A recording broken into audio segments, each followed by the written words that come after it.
Chromosomes, little strands of nucleic acids and proteins, are the fundamental genetic instructions that tell us who we are at birth. Most people are born with 46 chromosomes, but each year in the United States, about 6,000 people are born with an extra chromosome, making them a person with Down syndrome. If you've ever encountered someone with Down syndrome, you know that they are some of the kindest, most joyful people you will ever meet. They truly have something extra. My name is Lisa Nichols, and for 30 years, I have been both the CEO of Technology Partners and the mother to Allie. Allie has something extra in every sense of the word. I have been blessed to be by her side as she impacts everyone she meets. Through these two important roles as CEO and mother to Allie, I have witnessed countless life lessons that have fundamentally changed the way I look at the world. While you may not have an extra chromosome, every leader has something extra that defines who you are. Join me as I explore the something extra in leaders from all walks of life and discover how that difference in each of them has made a difference in their companies, their families, their communities, and in themselves. If you like this episode today, please go to Apple Podcasts or wherever you listen and leave us a 5-star rating. I'm grateful to have Cory Carlson on the show today. Cory is the co-founder of Rise Community, author, podcast host, executive coach, and keynote speaker. Well, Cory Carlson, it is so good to have you on the Something Extra podcast today. Thank you so much for making the time to be on the show. Well, Lisa, thank you very much for having me. Before you even hit record, I've enjoyed this conversation, just getting to know you, and so thank you very much for the opportunity. So, Cory, I think you and I, we kind of met by happenstance. We have got a mutual friend. Love this guy. I know you do too, Jim Bechtold. And I was on his Monday morning 8 a.m. leadership call, and you were on the call. And then you reached out to me and said, "Hey, I noticed you're going to be on the call. We should know each other." And you reached out to me on LinkedIn, and the rest is history. And I'm so excited because I think you and I are very much aligned with our beliefs and our values and kind of our philosophies on life. And so I'm just really grateful that we connected and getting to know you and sharing your wisdom with our listeners today. So thanks so much for that. Oh, well, thanks. As a mentor told me, wisdom is spelled W-I-S-D-U-M-B. So it's wisdom that I've learned from, making some dumb mistakes along the way. Oh my goodness. I say it all the time. I will tell people, you see all these SOPs that we have and all this written documentation about processes. Right. It's usually because I did something wrong or had a misstep. But, I know, and this is really kind of fun because I know that you graduated with a degree in civil engineering from Mizzou. Yes. In Columbia. So that's fun because we've got so many of our young people in St. Louis that end up going to Mizzou. Great school. We loved it. Absolutely loved it. Met my wife there and got a civil engineering degree. I don't touch that degree at all anymore, but I'm grateful for the experience at Mizzou. It was awesome. Yeah. So who was there someone who inspired you, Cory, to pursue that degree, or did you have somebody in your family? Why did you pursue that degree in civil engineering? I think a couple reasons. I did have in high school, I didn't have any family members that did engineering. So it wasn't a family, but just some of the older guys I looked up to, they were going to Mizzou for engineering. And so I was kind of paying attention to that. I was better at math than I was English. I was awful at English, which is crazy. I went on to write some books, but I was kind of good at math, so I thought I'd do it. I also love development. I love cities. I love downtown and seeing just growth. I've always loved it, even still to this day. And so that's why I went down the path of engineering, because I didn't know what else to do. And that seemed like that would be a good fit. Mm-hmm. Yeah. I remember there is, he's chair of the board now, but a large construction firm here in St. Louis. And he's got a civil engineering degree. But I remember him telling me that as a little boy, we had the Missouri Botanical Gardens here, which is a beautiful, It is if beautiful. you haven't visited the Missouri Botanical Gardens. And I remember him telling me that he would skip school and go and watch the climatron being built.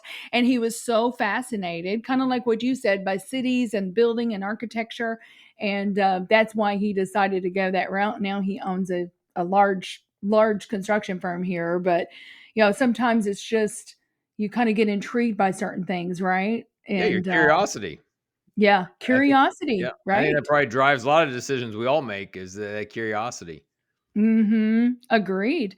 Well, you went on and interned. Well, you interned for Burns and McDonnell, which is a wonderful engineering firm in KC, and you interned for them every summer, right? And then ended up getting hired.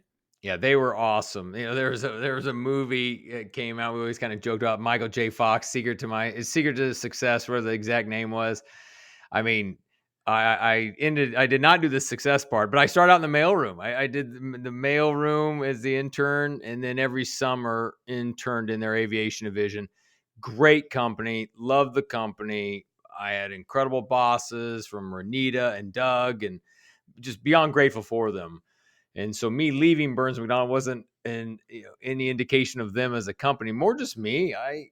When I got in, so I love Burns McDonnell. They a lot of great opportunities, and I was there for about 4 years after school. Got my PE, just trying to still check the boxes of I think this is the way I want to go. So I'll get my PE, but I didn't love it. I wasn't fulfilled, and so I ended up exploring MBA and LSAT. I didn't go to law school. I chose to go the MBA route. But then, Lisa, I got involved in a company that did technical sales where we sold civil engineering products, storm sewer, bridges, and I loved it. I love this idea of taking the technical blended with, well, I mean, I don't want to say people skills, meaning engineers don't have people Relationship. skills. Yes. But for me, it was taking the technical, keeping it at surface level. I didn't have to go crazy deep on the technical, but then working with people and helping to solve their problems, whatever they had on a construction site, and working on that consultative selling. Was awesome. I was like, I want to do hmm Yeah. You and I have more in common than I even realized, Cory. this. Yeah. Because I have a degree in accounting. And so I went into McDonnell Douglas right out of school to practice corporate accounting Mm, and loved McDonnell Douglas. Again, had amazing people that poured into me. John McDonnell was even the president at the time, and I got an invitation to have lunch with him with 9 other young professionals. Loved McDonnell Douglas, but did not love accounting. And yeah. after about 5 years, I'm like, this just doesn't fuel me.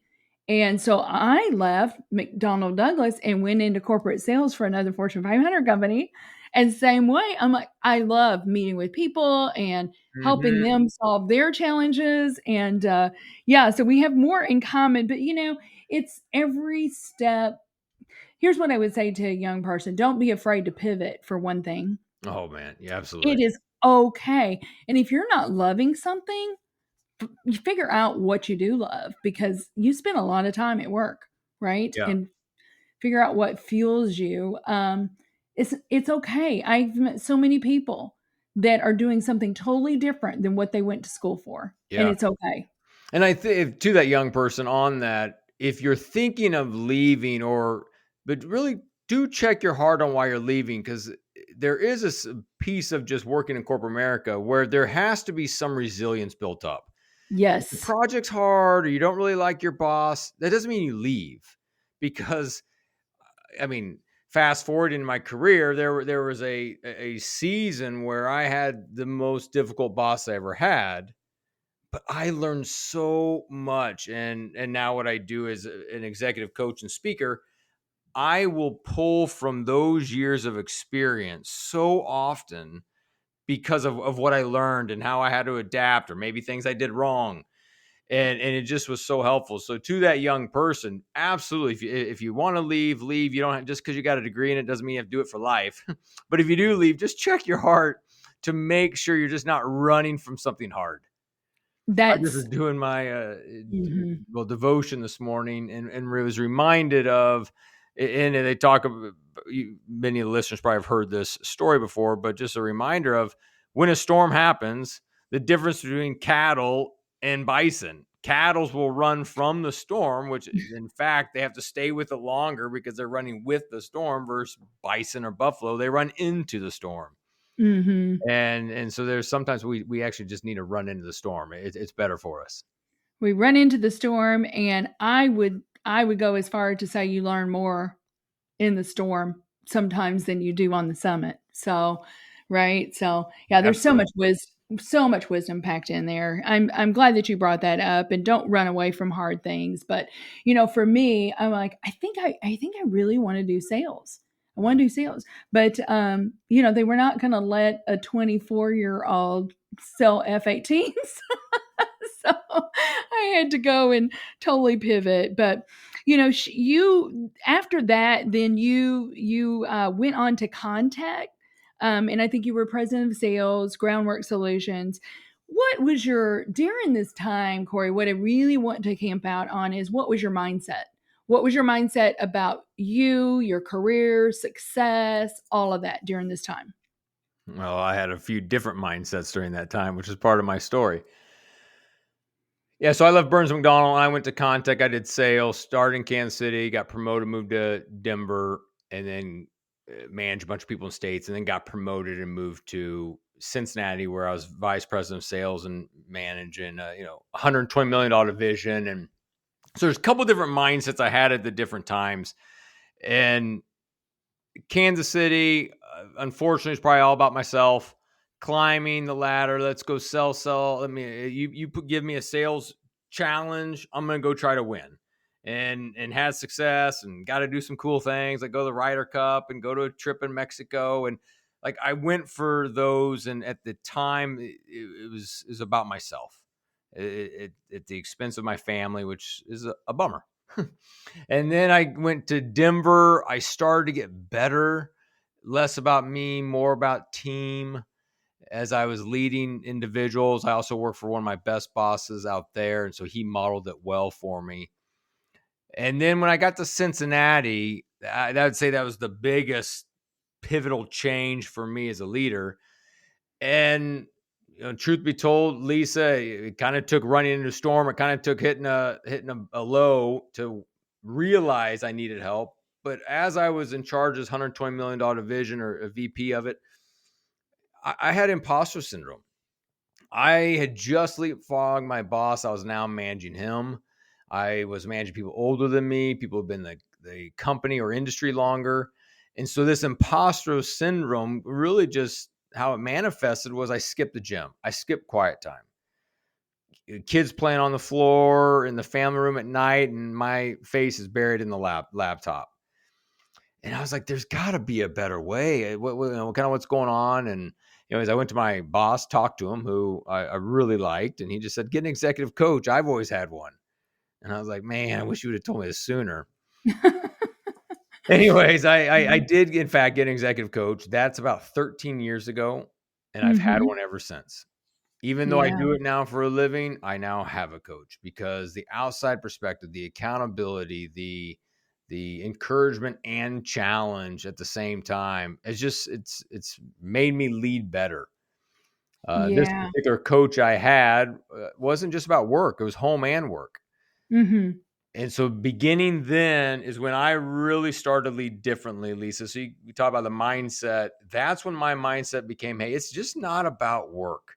I thought it was just about work for so long. If I'm going to be a good man, a good, employee, then I just need to crush it at work. And what I saw, Lisa, is over my 20-year career, I had 18 bosses in one family. But I made choices for those 18 bosses at the expense of my family. And to be honest, I don't even know if those people are alive, or where they live. Mm-hmm. But yet I sacrificed. And starting with that coach, I just started leading differently. When I met with my one-on-one, my direct reports, I said, hey, how's it going at home? How's it going at work? What are your goals for this year? In both. I just started talking that way. And I saw change. I saw change in those leaders as I had experienced. And that's when I was like, all right, let's go. Let's do this for a living. That's so cool. That is so cool. Well, and I think you and your wife started going to Crossroads. Yes. which is mega church in Cincy. Jim Bechtold was one of the founders, Brian Tome, Brian Wells that we've talked about. And that changed you too, because I think you got into a program called 3DM. That's right. Yes. That's a cool God story. We moved from Denver to Cincinnati. I volunteered once, and not somebody, Kim is her name. Kim put my name in a hat to go through that 3DM program after one volunteering session. So I apologize to anybody who's volunteered at Crossroads forever and they didn't get invited. I'm sorry. For me, I mean, that was a God thing. I Transformational. went into that program. I got exposed to this particular executive coach, and that's when it changed the trajectory of my life. Right. Well, you talk a lot, Cory, and I'd love for you to camp out here because I do think this is so important. You talk a lot about identity, and we're going to talk about your books. You got a couple of books. You're an executive coach. We're going to talk all about that, but you talk a lot about identity, and it's just a really huge topic. There's so much gold in here, Cory. I don't even really know where to start. But what I thought I would do is I'm going to give you a couple of quotes, and then that really resonate with me. And then maybe you can kind of use those to expound on those. So here's one. You have to know yourself so you can forget yourself, so you can freely give yourself. Yeah. I do love you. I do love you picked a quote by someone else other than me in the book. That's fantastic. That's awesome. But that's a favorite quote by everybody. And that's from, the coach I ended up hiring. But it starts with just knowing ourselves, our strengths, our weaknesses, and kind of knowing who we are. And when we show up somewhere, knowing who we are, and a big piece of that is, since we're talking some faith for sure on this, is by knowing that we're beloved sons and daughters of God, and that we're working from a place of approval as opposed to for approval. Then when I show up, instead of having to win everyone's opinion of me and try to get their approval, I should know that I already have my identity. And because I know who I am, I can forget myself and I can show up and I can just be present. How can I listen as opposed to just waiting to talk? How can I be curious to learn more about you? How can I be more about the relationship instead of just the result? And getting to know you, and maybe that adds to additional conversations down the road, as opposed to, I just want to make sure I crush this podcast because it's all about me, and so it's trying to, that's kind of the idea of this whole quote is by understanding who we are, we then can, give ourselves into situations. Yeah, I'm going to repeat what you said because that resonates with me. Working from a place of approval rather than for approval. And I do think, and I'm preaching to myself here, I've had to do a lot of work on myself in that regard, Cory, not working for approval. But I'm already approved. I'm already everything I need to be, right, in Christ. And yeah, that resonates. Why? Tell me a little bit more. I'd love to camp out because I do think, I don't know if you know the name Jeremy Kubicek, but Jeremy is the CEO for Giant. Love Jeremy. And he said that we talked a lot about identity, and he's like, you've got to know yourself. What other things have you learned about identity? And because what we see a lot of times, right, is people attach their identity to what they do all the time. And titles. But those things change. Yeah, a couple things. I'll answer that, but I'm really feeling prompted to share this story. So maybe it's for a listener, but I share this in the book. And you can do this, listener, to when you see a sunrise, when you see a sunset, when you're on top of a mountain and you're looking, or when you see the ocean. Really, when you see anything that you're thinking, "Wow, that's pretty amazing." And a mentor, we did this. We were in the top of a mountain in Montana, and he's like, "Hey, look out. What do you see?" "Oh, mountains and the river down there below." "Yeah, give me words. What are words to describe it?" And, it's a group of us guys, and it's awesome. And, it's epic. It's majestic. And here we are trying to come up with, cool words, thinking that was the exercise. It was obviously part of the exercise.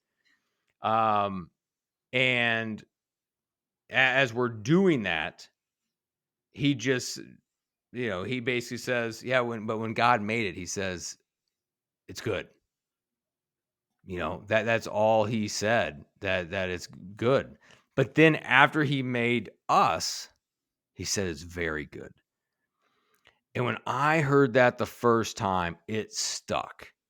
The whole experience just stuck. The idea that everything that we think is amazing is just good, but yet he sees us as very good. I've done that teaching to other groups. I've done that teaching to my kids. And even at young ages, it resonates with people. So hopefully for a listener, someone needed to hear Powerful. that. And that's why I, shared it. From an identity standpoint, from parenting, it starts at home. Like, what are you complimenting with your kids? Are you complimenting that they scored the goals in soccer? They, were amazing at the dance recital, that they got straight A's? Are you complimenting the achievement, the what they did? Or are you complimenting who they are and complimenting and giving them the attributes of God that they're living out? And we try to, we don't get it perfect all the time in our house for sure, but it's trying to make sure we're complimenting and affirming who they are as opposed to what they've done. Mm-hmm. And Yeah, that's so from a good. parenting standpoint, it works that way. With my clients, when we begin the beginning of the year, the thing every coach wants to do with clients is, hey, what are you going to achieve this year? Write down all your goals. And we'll definitely do an exercise similar to that. But what we also do is, who do you want to become at the end of the year? Like, what do you want others, your spouse, your team, your kids, your suppliers, your customers, what do you want them to say about you? And so it's really thinking about this identity is who do you want to become as opposed to what do you want to achieve? Mm-hmm. Yeah, that's powerful. And I love what you just said, because sometimes it's about working backwards, right? Mm-hmm. I know you've seen that before where coaches will say, right, not to get not to get too much of a Debbie down here, but talking about writing your own eulogy. What would you Yeah. want people to say, right? And you work backwards from that, right? And there's intentional things that we can do to make sure that we end up where we are hoping that we end up in terms of who we become. Yeah, absolutely. Because of that downers, a eulogy, and I'm like, I don't know when I'm going to die. I don't know. Will I be 80? I don't even know what people are going to say I'm 80. But so what I've done and have, clients go through is I just call it your best decade yet. The idea that Mhm. none of us have lived our best decade yet, because there's different books out there that Yes. say, it's a great book called Decade by Decade says your 60s is the best decade. And then, we some of us have read Halftime, where it talks about the second half of your life's the best. With all that being said, I was like, you know Mhm. what? Where my age is at, those years are still ahead. So I believe, and many of us and all the listeners, our best decade yet is yet to come. So write a Yes. letter to your future self in 10 years. Mhm. That's an Yeah. emotional exercise. When I did that and I wrote down the ages of my kids that they'll be in 10 years, like that's a game changer. My oldest is 20 years old. When she's 30 years old, well, that means she could be married. She could Right. have kids. She You could could have live in a different grandchildren city. by then, Oh Cory. Yeah. God, come on. Oh man. But all those emotions, it's kind of like, hey, this Mhm. gets serious. So, anyways, Yeah. your best That's decade yet. good. That's an exercise that I I believe recommend. it. I believe it. I believe it. Yeah, just a little side note. I had Ken Blanchard on the show. He was 83 when he was on the show. He's like, some people decide at the age of 40 that all their best years are behind them. Oh, He said, my best years are ahead of me. I And he's love that. 83 years old, and he's still Yeah. pushing forward. I love it. Well, let's talk about this because we all have vision statements for our businesses, right? Or we should. Our vision, mission, core values, Right. all that. But you talk about writing a vision statement for your personal life. And you talk about the framework of the 5 Ps. What is your personal vision? I know what your personal vision is, but I'd love for you to tell our listeners.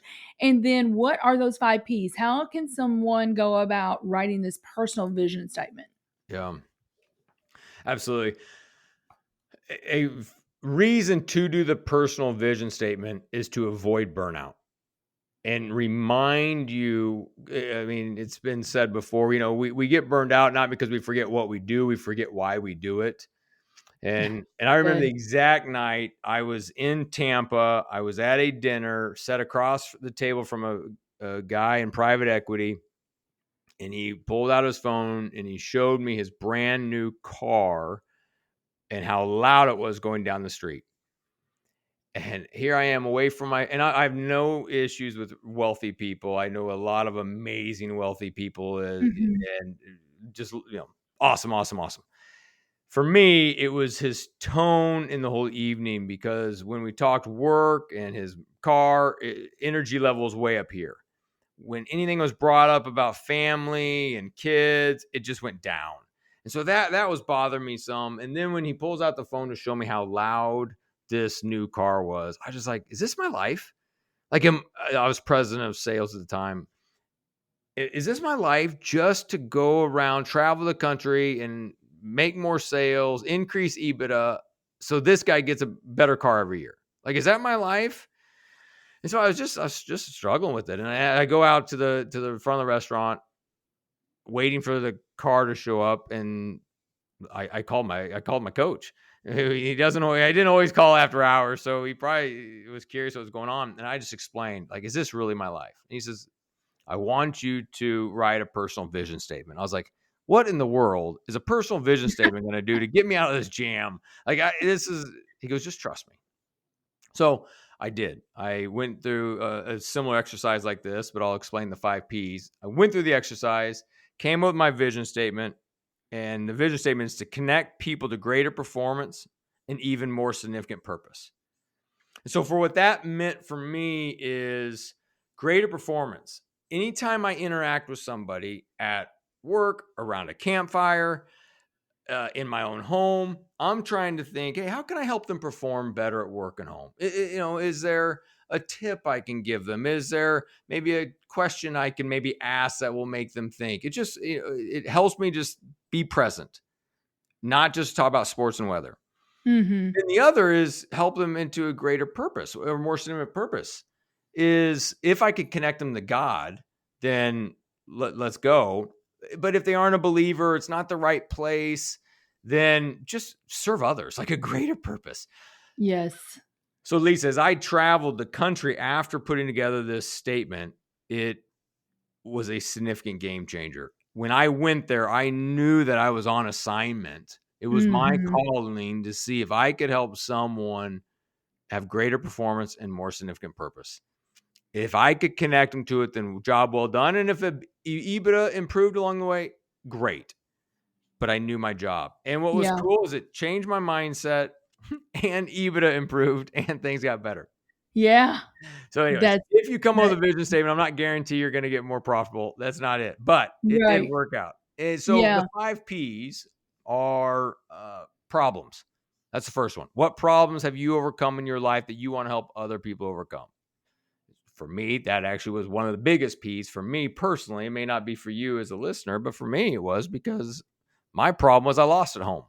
And I didn't want to lose ever again. So I want to make sure that Mhm. worked. Another piece, passions. List out all your passions. What do you love doing? Some will make money, some won't make money. That's not really the point. Just list all out your passions. Mhm. The next is personality. How have you been uniquely and wonderfully made? Write some of those items down. Extrovert, introvert, your Enneagram, your disc, whatever it is, just write things down in your personality.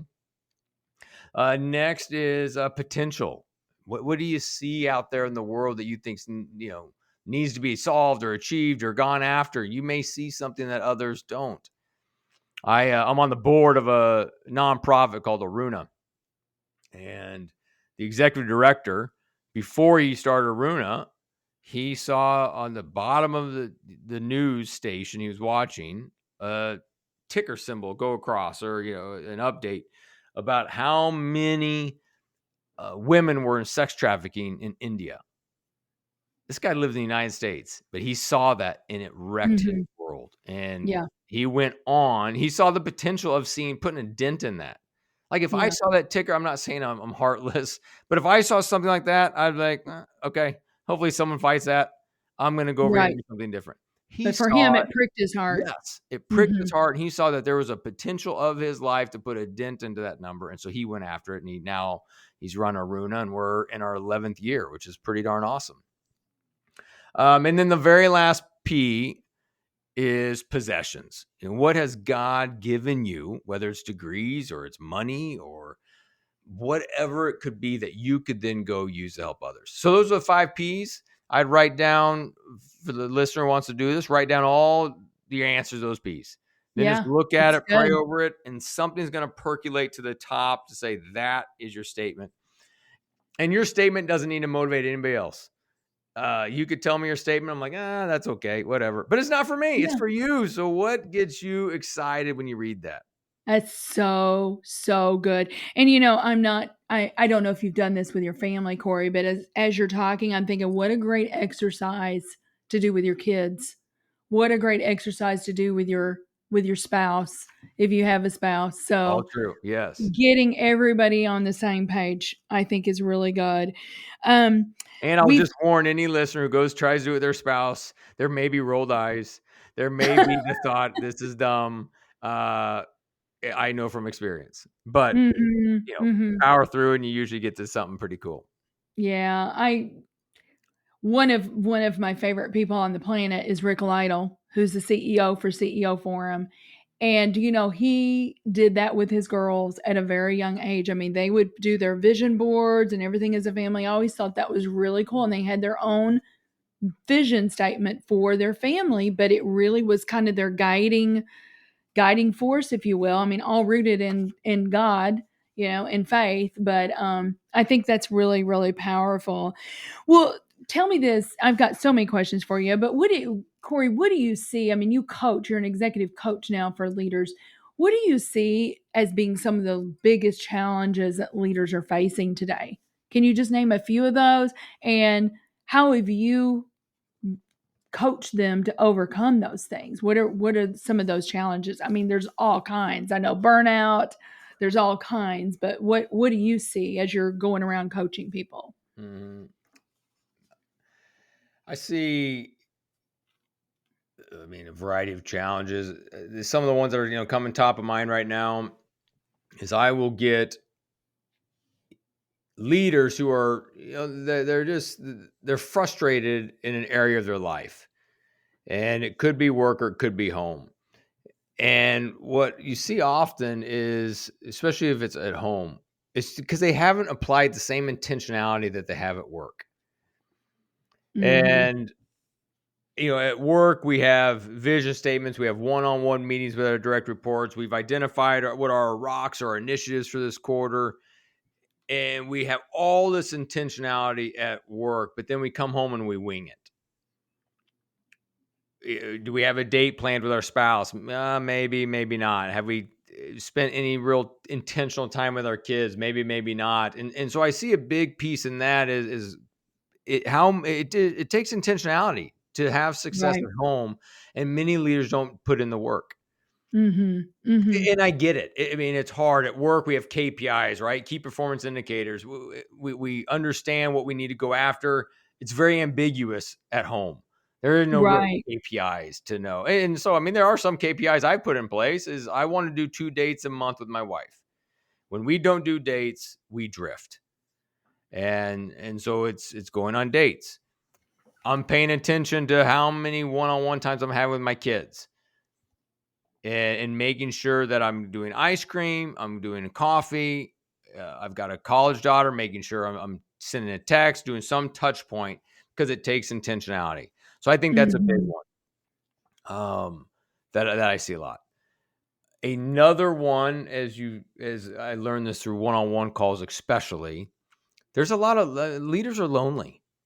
And Mhm. there's a few reasons for it. You and I talk before. You're involved in CEO Forum, and I lead a couple different communities myself. One men's one called Rise, where we've got men who want to win a home win at work, and so they're engaged. We have weekly calls, really really cool, and seeing life change through it. But many men and women too, but I primarily coach men. They're just Mm-hmm. lonely. They don't have friends. And I mean, this is part of Right. my story. When I was president of sales, I was traveling every week, Monday through Friday, and leave it all on the, all on the field, come home. And I did I knew about being intentional home. So I tried. I was trying to be super husband, super dad. But I was talking to my coach and I just said, hey, I'm feeling empty. And he called me out. He said, basically, you're empty because you have no friends. Yeah. And as Yeah. we talked about it, yes, I had friends I could go grab a beer with and talk football, but I didn't have anybody in my life at that time where I had conversations of depth. Deep conversations, What I right? did is true story. I put together a list of about 15 guys that I had met up with at different times. And it was about 15, 20 guys. And I went speed dating. I went and met with all these guys. And if we just talk sports and weather, I was like, I don't need any more of I'm this. out. But the Right. guys where we Right. talk sports and weather, I mean, I'm not a complete dud. I still want to talk sports. But we also talked about the ups and downs of our marriages, the ups and downs of interaction with our boss or a coworker, or feeling burned out, or a relationship with God. If there was depth to the conversation, I was like, yes, I want more of that. I want more of this guy in my life. And so I put together a group of guys, and we've been meeting every Thursday morning for, I think, like 8 years. And then in January, now we've been doing this for about as long, we go on an annual guys trip. And That's that's been a awesome. change. And so early on in a coaching engagement with a leader, it's kind of like, hey, are you dating your spouse? Are you being intentional with your kids? Do you got friends?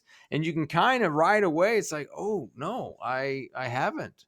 Mm-hmm. Cory, it's just when you were talking, I was just thinking, again, it's intentionality. Yeah. I remember our pastor one Sunday, it was so funny. Our pastor one Sunday, because pastors can be lonely too. Mm-hmm. And I remember him talking about just going through this season where he's like, I have no friends. I have no friends. And he said, so one day he did exactly what you did. He sat down and made a list. And he said, so I started texting guys. Oh, I haven't talked to that person while I text him. He goes, all of a sudden I'm getting 15 texts back saying, yeah, let's have coffee next week. Yes. He's like, hold on, too many. Hang on. Yeah. Yeah. Yes. Too many at that point. But again, it takes intentionality to make sure that you're solving that. And I'm not talking it, I wouldn't call it a problem, but maybe it's a lack, an area in your life that's not going as well. Well, Yep. there's something you can do about it, right? And I'd encourage you to do something about it. do For sure. something Do about something it. about it. Because, Do from something about it. friends, there's accountability that comes in there. There's Yes. encouragement. You got someone to call when you're down. Yes. Um, So and important. if they're, hopefully there's some fun involved, Yeah, some for sure. laughs, and just release the pressure valve that Mhm. we'd rather have done with friends and laughter than through just drinking or gaming or whatever the pressure valve release currently is. Yeah, so good. But, I would say like a lot of leaders, it's always a time constraint. Well, I don't really have time for that, but maybe you don't have time maybe you don't have the time not to do it, right? I mean, it's better Yeah. to do it. But hey, listen, I've got so much more that I want to talk to you about, but we need to take a quick break and we'll be right back with Cory Carlson on the Something Extra podcast. In business, the tendency is to seek out partners who are bigger, faster, stronger. When it comes to IT, you should be looking for smarter, faster, better. That's just what you'll find with the talented technologists at Technology Partners. Our experts develop custom solutions to tackle your most complex challenges, all to simplify your processes in the smartest, most efficient way possible. The time to be swift and nimble starts now. Go to technologypartners.net/solutions and see what's possible. So welcome back, everyone, to the Something Extra podcast. I've been having so much fun with Cory Carlson here. Cory is a speaker, an executive coach, an author, and is a civil engineer by education. So Right. we've been talking about all kinds of things. But Cory, I read a post that you wrote. It was so good. 3 ways to become a leader worth following. 3 ways to become a leader worth following. Why wouldn't somebody read a post like that, right? So, can we just dig in here a little bit? I mean, you are, honestly, you start with a Bible verse, 1 Peter 5:23, and shepherd the flock of God that is among you, exercising oversight, not under compulsion, but willingly, as God would have you, not for shameful gain, but eagerly, not domineering in your charge over them, but being examples to your flock. And you said that kind of shepherding, that shepherding piece. You shepherd what's in front of you. And I thought that was really good. Do you have anything to add to that? I mean, there's more here that and it just kind of spurred another thought, but shepherding the flock. I mean, as I think someone even taught me that the kind of breakdown of this verse, or just thinking about this verse, is it kind of breaks down in a couple different sections. But are you leading for the right reasons, for the right way, and really for you got the right heart? And in that, it's just kind of thinking about a little bit of, what are the reasons for leadership? I mean, we kind of even talked about this at the very beginning. It's, if I'm not careful, for me, we talked about approval, I could be so about results. And when I did lead people, I did think, hey, what do I need to do to get these salespeople to do what I need to do so I can get the sales numbers and we can hit our number. Then I shifted, and it's more just about the relationships. And as I invested in them and they did better, well, we got the results. So are you leading, kind of for the right reasons, right? Not just to get, but instead to give. So how can you give more to those that you lead? I think a lot about one-on-one meetings, where I had a kind of aha moment years ago, where a lot of my one-on-one meetings, I just go there because this is how it was always modeled to me, is they extract information. Almost like show up, extract all the information. How's your territory doing? What's going on? Give me the information so I can turn around and go present well to somebody up the chain. Yes. And instead, it wasn't about, hey, just extracting information. Hey, how can I give? Like, what resources do I need to be able to try to provide for them, or connect them to different people in the organization? So what resources can I help provide? What obstacles do I need to try to remove? Right. And it just changed. So just making sure we're leading for the right reasons, the right way, the right heart. Yeah, I agree. And the right way. I just read something this morning in my devotion that talked about, only a fool would accept getting results in a wrong way. Yeah. There's a right way and a wrong way, right? But foolish people will, because you can get results in lots of different ways. Right. But is it the right way? Right. And a fool would go ahead and get results even if it's the wrong way. So that's so good, but it's the right reasons, in the right way, the right heart. So good. Well, okay. So I want to talk about your books. So you've written 2 books. Yes. We've already talked a little bit about Win at Home first. Brian Tome, that we mentioned before, wrote your foreword in this. I love how you talk about in here, Cory, about recalibration. I love that word, recalibration. Why don't you, and you've got reflection questions at the end of each chapter, which I really, really love. Thanks. When we see ourselves getting a little bit off course. Yeah, I think so. The Win Home First book has 4 parts. First part's on you. We talk about identity. We talk about approval. We talk about, hey, how can you really, kind of take control of yourself in a way that you show up as your best version of yourself everywhere you go. So first part's you, second's marriage, third's parenting, and then last part's on work. The idea of recalibration is just a reminder that just because we screwed up yesterday, Lamentations 3:22 says every morning the Lord gives us new mercies. Like every day is a new day. So stop. we need to stop bringing head trash with us all the time. Like I'm a Right. bad mom, bad dad, bad spouse, bad leader for what happened yesterday. And instead, how can you recalibrate, whether it's daily, whether it's weekly, monthly, quarterly, at different times, having these recalibration periods in your schedule to say, okay, what did I learn from the last quarter or the last week? Where do I need to grow? Where do I need to put some intentionality? And then applying that intentionality and then, moving forward. Mm-hmm. I remember reading a book a long time ago. I should go and blank on the name, but it talks about a torpedo. How a torpedo in the water is, it's pointed towards the submarine, but it constantly is recalibrating as it's shot. Yeah. Like where most shotguns, as you shoot, well, it goes where you aimed. I mean, obviously there's wind force and it may not make it as far as you thought, but it's not recalculated in the air like a torpedo does. Yes. And so there's a little bit of that is as we're aiming for whatever goal we have in our life, we need to recalibrate to be like that torpedo that's redirecting itself throughout the water to hit the target. Same thing applies to us to be a better husband, wife, parent, leader, that we can continue to recalibrate to show up better.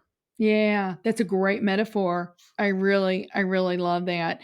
Well, okay, let me ask you this. And you already talked about a few of these tactics, like, KPIs, like having 2 dates a month with Holly. Yeah. I mean, you're good about that. But what, we've all, I mean, let's just face it. There are so many things that are tugging at all of us. We have all these competing demands. What do you believe, Cory, are some of those daily habits that we can incorporate into our life to help us stay on course in the midst of all of these competing priorities? Yeah. One is buy an alarm clock. Buy an alarm clock and don't use your phone. If you can at all possibility, the greater you can increase the gap between when you last look at your phone at night and you lay your head on the pillow, the better. And I've been guilty of this myself. And some people are like, well, I may see the email, but I didn't reply to the email. Well, you laid in bed thinking, well, I in the morning, I'm going to write this email. And then actually, I probably need to make an Excel spreadsheet to kind of show the flow. And then I need to do this. And so you just spend a lot of time when you should be sleeping or maybe reading another type of book. And so, charge your phone in the kitchen, charge your phone in the bathroom, just try to charge your phone away from the nightstand. Somebody's listening who's like, well, I've got a college kid. I need my phone by my bed in case something happens. Okay, I get it. If you got to have your phone by you, do it.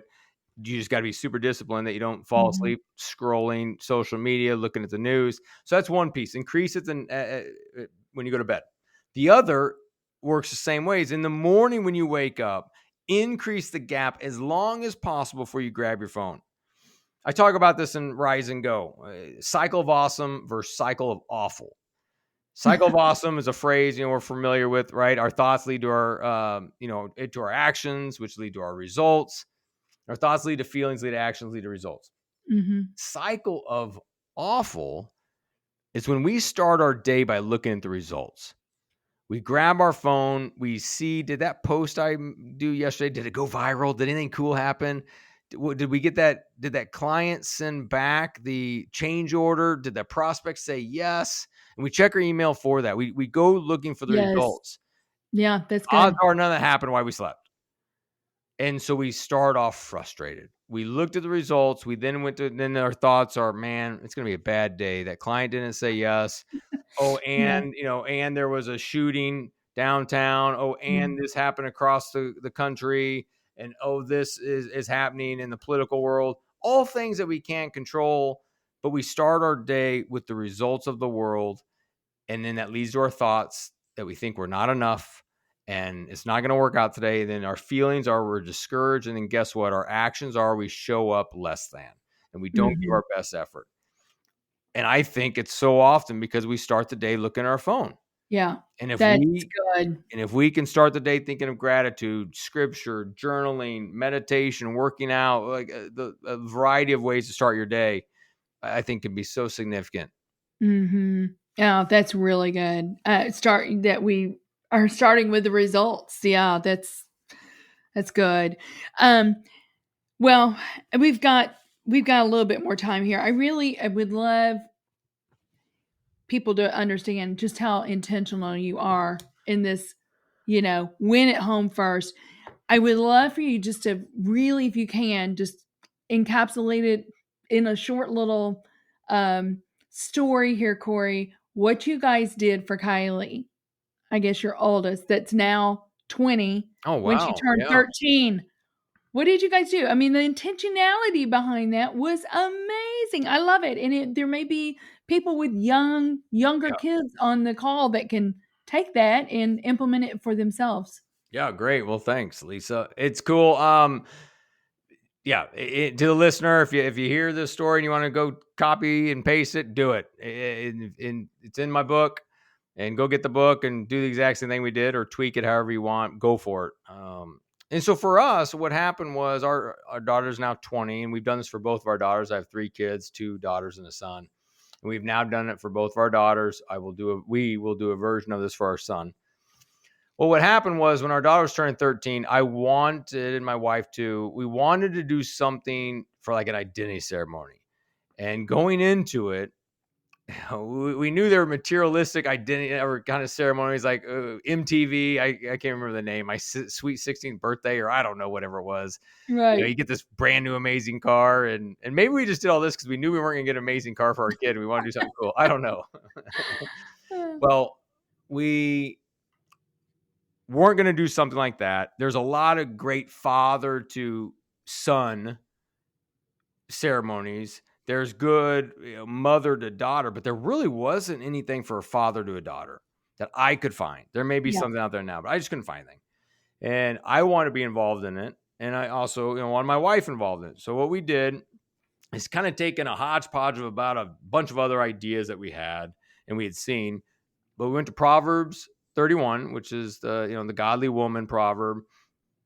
And we just felt that God calling us out to 5 different words to affirm our daughter in. That, generosity, character.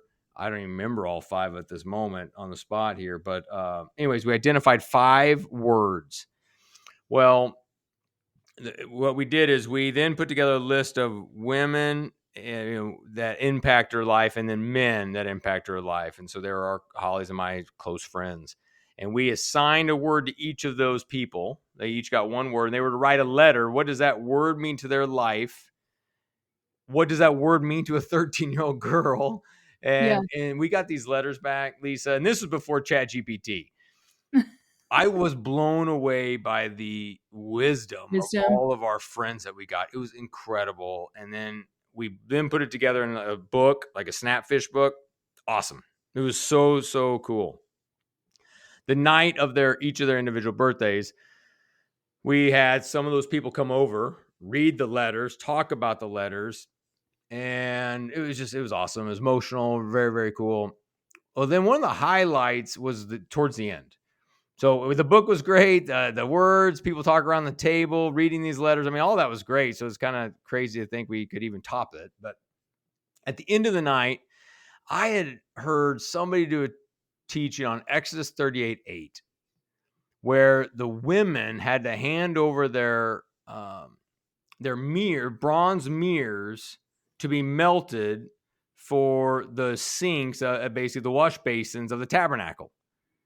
And I was like, that's so cool. And so I kind of took this one thing I heard that they melted them.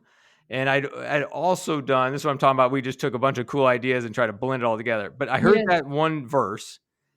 I then had done burn the ships idea. You kind of write your sins on a piece of paper and you throw them in the fire and they go away. That idea.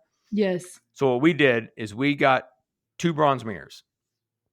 1 bronze mirror, I asked, like I said, we did this individually to each of our daughters.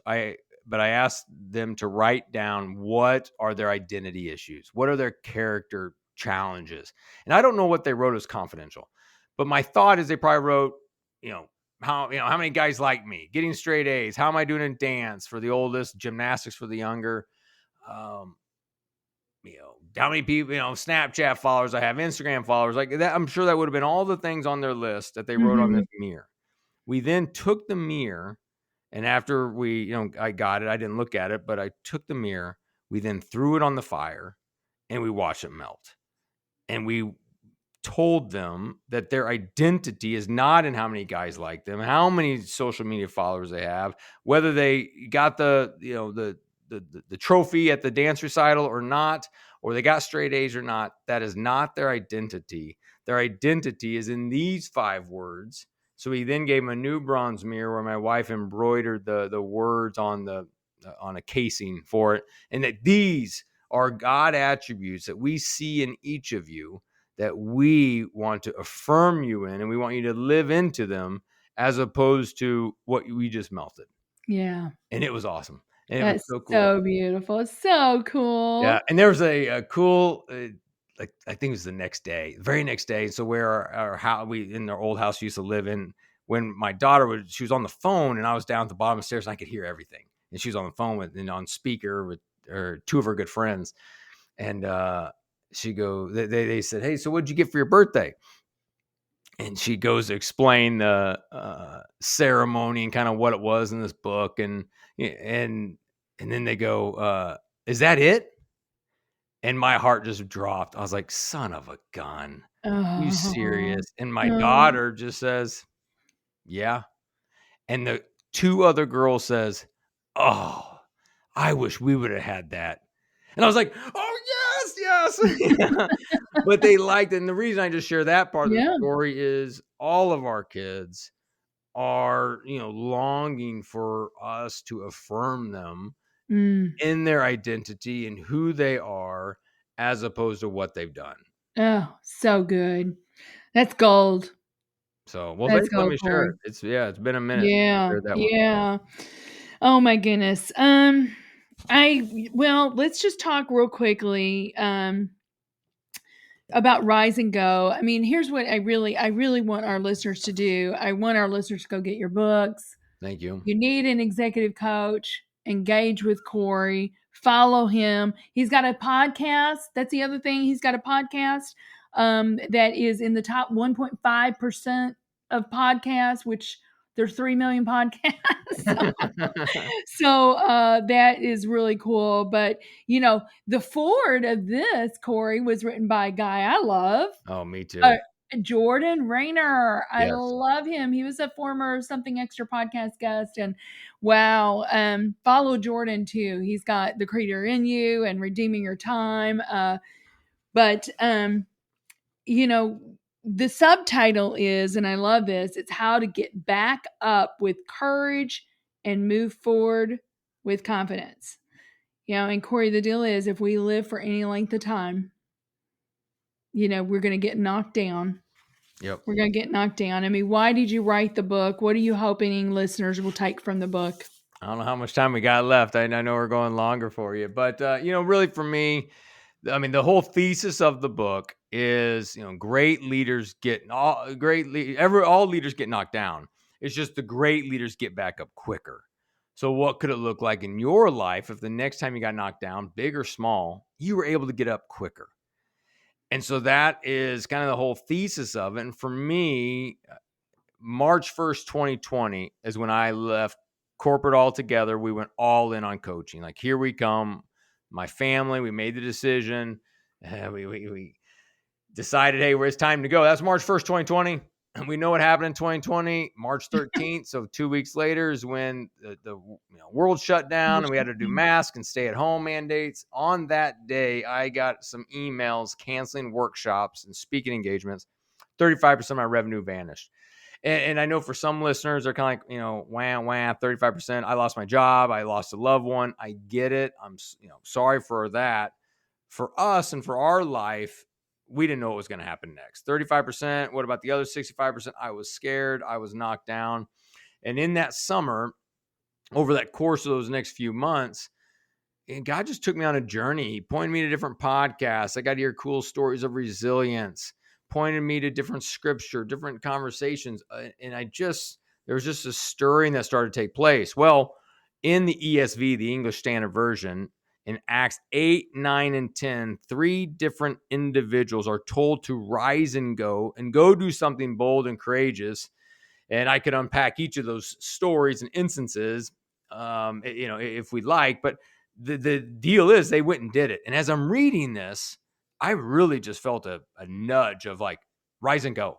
Like, stop your pity party in the basement, get going and go do what you've been, called and equipped to do. And so I started.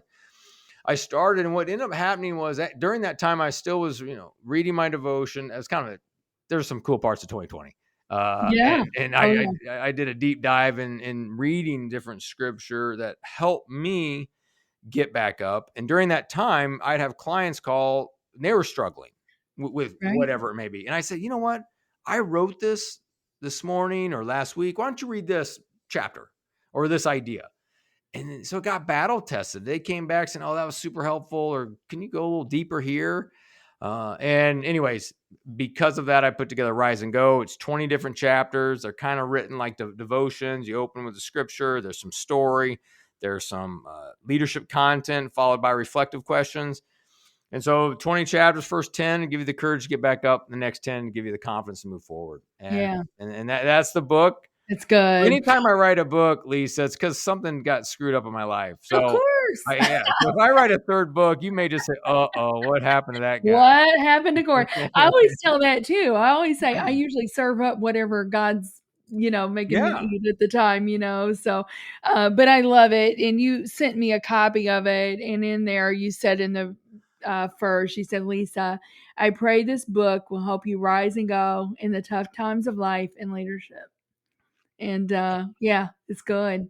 That's good. Use that again? No. Yeah, cool. you should. That was good. Hey, let me ask you this. This is called something extra. What do you believe is the something extra that every leader needs? We said the word before. I'm going to say it again because I don't think it could be overused. Intentionality. Yeah. It's not about time management. It's about choice management. We all have the same hours in the day. And if there's an area in your life that's not where you want it to be, you need to be intentional. You need to block out time. You need to write down some action items to take. I mean, I don't know what the next step is for you as the listener, but it's intentionality. You can have anything that you want. You want your marriage restored. You want a better connection with your teenage daughter. You want to improve culture at the office. Whatever it is, it just takes intentionality to get what you want. What you allow, you approve. So if there's something happening in your life that you don't like, you've probably allowed it. Yeah, no, that's good. I like what you just said. And that is, that's golden too, Cory. You go, it's not time management. It's choice management. Choice management. It's choice management. Yeah. Mark Miller says having a choice is our superpower. Mm-hmm. And so we can choose, right? So, So good. This has been so much fun. Thank you so much for making the time. I love everything that we talked about. I know it's going to help our listeners. And I'm looking forward to the next time getting to spend some time with you, Cory. Keep doing what you're doing. Well, thank you. Thanks for the opportunity. I know you're very busy. Keep doing what you're doing and leading bold and with faith. And it's just encouraging. Thank you for listening to today's show. Something Extra with Lisa Nichols is a Technology Partners production. Copyright Technology Partners, Inc. 2019. For show notes or to reach Lisa, visit tpi.co/podcast. Don't forget to leave a review on Apple Podcasts, Google Play, or wherever you listen.